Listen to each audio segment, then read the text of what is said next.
This is Radio TV Phono Nut, and over the past 30 years I've ran across a few radio chassis that were shoved into homemade wooden boxes, probably because the original Bakelite cabinet got destroyed and the owner made a box for it. But I've never seen a chassis shoved into a cabinet that was made out of a cardboard box. I saw this on eBay for a $10 buy it now price, and I'm like, why would anybody want that piece of crap? And then the more I thought about it, I thought, well, you know, that's just too over the top for me not to buy. So I went back, and the radio was still there, and I bought it. I mean, this would make a great radio for a kid's room. I mean, when they're not listening to the radio on it, they can do this to the cabinet. That'd be very entertaining for a young kid. Here we are from the back side. This is a 6-tube set with a power transformer. I can't believe they forgot to attach an asbestos pad to the cabinet under here to prevent heat damage from the tubes. I mean, we wouldn't want this fine cabinet to catch on fire or get scorched. Okay, let's pull the chassis out and see what we've got. Here's the chassis, and it looks like one of those kit radios that was offered by some of the radio and TV repair correspondence schools, or possibly one that was built as a class project in some of the high school and radio and TV repair courses that were offered a long time ago. Yes, boys and girls, there was a time when courses were available on how to repair radio and television sets. That was before such items became Chinese-made junk, throwaway, unrepairable garbage like what we have today. And looking at all the date codes, it points to 1956 on this, and that looks about right. Here's the underside of the chassis. Now, I'm not going for a total restoration on this. We're going to just have some fun with it and see if we can get any reception at all out of it. And if I blow it up, then no big deal. Okay, we have it plugged into 120 volts. Let's flip the switch and see if sparks fly or smoke billows out of it.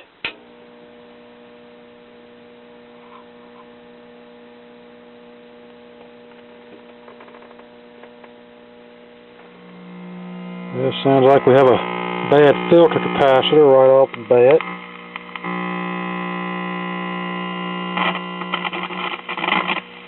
Or maybe not. Maybe we just have a volume control that wasn't making good connection. Well, this tuning condenser is frozen solid. Health, Trump presidency. Well, Trump meeting today. Don't look like I'm going to have to do much to this one to get reception. We're already there. Turkey. Wintry conditions are blamed for $3.3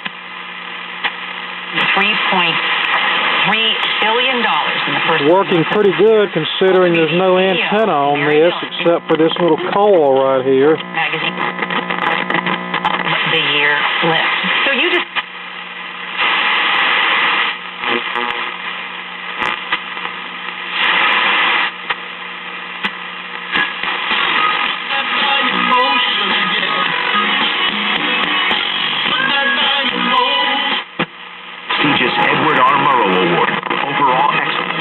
Okay, let's spray these pots.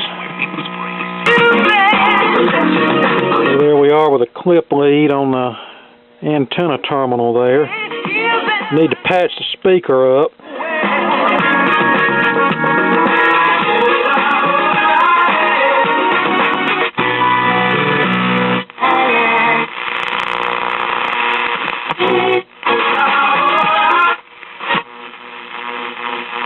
Dwindling resources. I'm Rich On, and this is your Green Air Minute.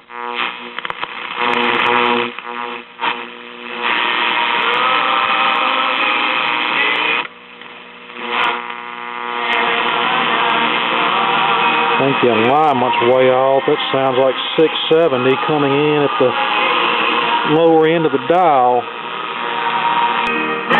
Nope, correction, that's appears to be 1450 coming in at the lower end of the dial.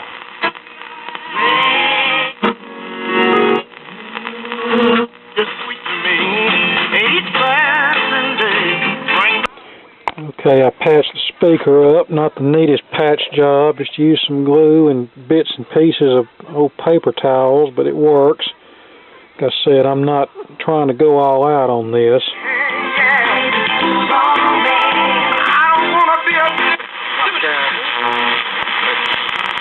Turn the lights off. Get rid of some of that interference. One on the right side of The mold growing in schools all across. this last one car.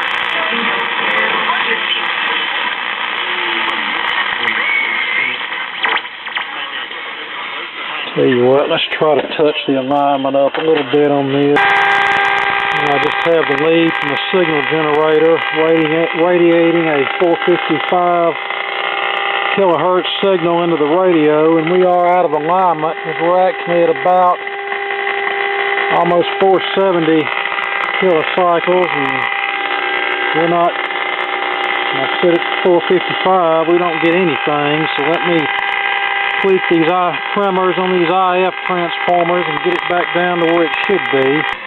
And they do not And speak. as it turns out, this set uses an IF frequency of 465 instead of 455, so that's the reason it seemed a little off. You have to be careful with that. Even though 455 is the standard frequency, there are some sets that use a different frequency. Every time the bell rings. Okay, checking the control grid voltage on the audio output tube. I can tell this coupling capacitor is a little bit leaky. Watch the meter here. Still old lessons and taking learning far beyond the. See, we're getting a positive voltage, and we shouldn't be getting that. So that means that this are happening in capacitor is leaking here and causing a little bit of a positive voltage to leak through, and that will Find out how you can make more. overbias the output tube and cause it to overheat and fail prematurely. Now, when I replace a capacitor, I always like to go to the respective terminal that the old part solders to, but sometimes the leads on the newer part are not long enough, so in that case, this is how I install them. I just leave enough length of the old part lead, J-hook the leads together, and heat shrink everything up, and it's nice and insulated and can't touch anything. Alright, now let's check our voltage and see what we have on the control grid. Watch the meter.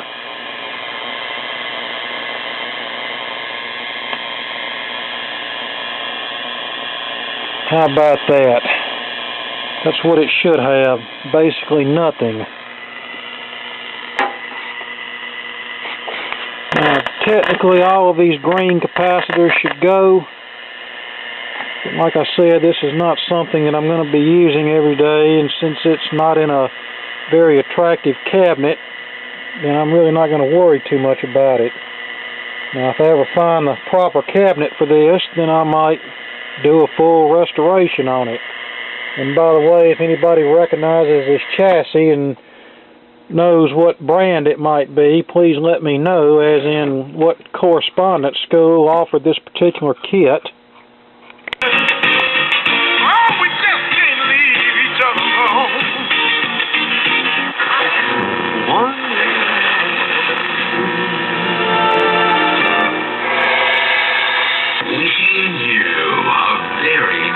Christmas from our hometown heroes overseas to everyone back home here from 1390 AM and 93.1 FM WMER.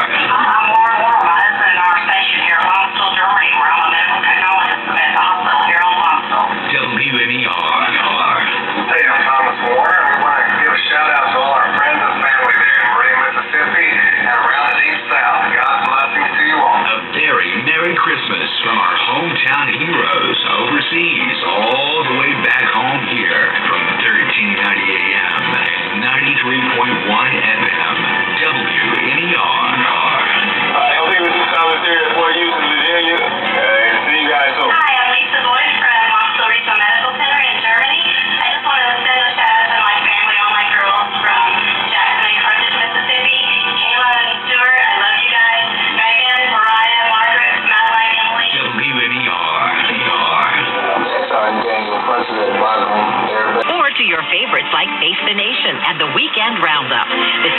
radio news app. Okay, well that should about do it.